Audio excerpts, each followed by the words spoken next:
Police ભરતીમાં જઈ રહેલા 3 યુવાઓને અકસ્માત નડ્યો હતો. નમસ્કાર મિત્રો, વિડીયોમાં તમારું સ્વાગત છે. વિડીયોને અંત સુધી જોજો અને ચેનલ પર નવા હો તો ચેનલને સબસ્ક્રાઈબ કરી નાખજો. મિત્રો, ખાસ કરીને વાત કરવામાં આવે તો અત્યારે ગુજરાત રાજ્યની અંદર પોલીસ દળનું યાની કે શારીરિક કસોટીની એક્ઝામ ચાલી રહી છે. અલગ અલગ સેન્ટર પર લોકો જે છે એ પોતાનું સપનું સાકાર કરી રહ્યા છે. જી હા મિત્રો, મોટી દુર્ઘટના સર્જાઈ છે. કવાંટનો એક યુવાન હતો અને નસવાડીના 2 યુવાન એટલે કે 3 યુવાન મળીને પોતાની મોટરસાઇકલ એટલે કે બાઇક પર જઈ રહ્યા હતા.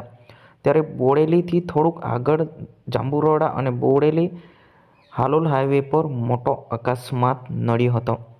અકસ્માતની અંદર 2 લોકોના ઘટના સ્થળે મોત નીપજ્યા છે. તો ખરેખર મિત્રો દુઃખ જ, મને પણ બહુ દુઃખ થયું છે. એ ખરેખર મિત્રો આજે પોતાના માતા પિતાનું જે સપનું છે એ મિનિટની અંદર ફરવાઈ ગયું છે. લોકો વર્ષોથી મહેનત કરી રહ્યા છે. પોતાનું એક સપનું છે, પોતાના માતા પિતાનું સપનું પૂરું કરવા માટે જે યુવાઓ છે જે દોડ લગાવી રહ્યા છે.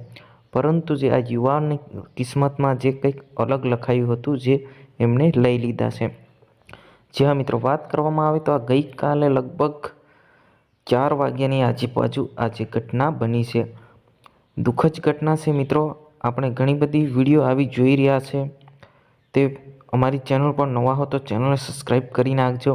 કેમ કે ગુજરાતની આદિવાસી સમાજની અંદર સૌથી પહેલાં આ ચેનલ પર જે સમાચાર આપણને મળતા હોય છે એ પહેલાં તમને મળી જતા હોય છે.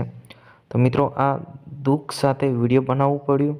જે પોલીસ ભરતીમાં જતા 3 યુવાનો સાથે આવી દુર્ઘટના બને તો પરિવારની અંદર ખૂબ દુઃખ થાય. અને આજની વિડીયોની અંદર બસ આટલું જ હતું. આપણે મળીશું તરત જ નવા વિડીયોમાં. ઓમ શાંતિ કોમેન્ટ બોક્સમાં લખવાનું ભૂલશો નહીં. જય હિન્દ, જય ભારત.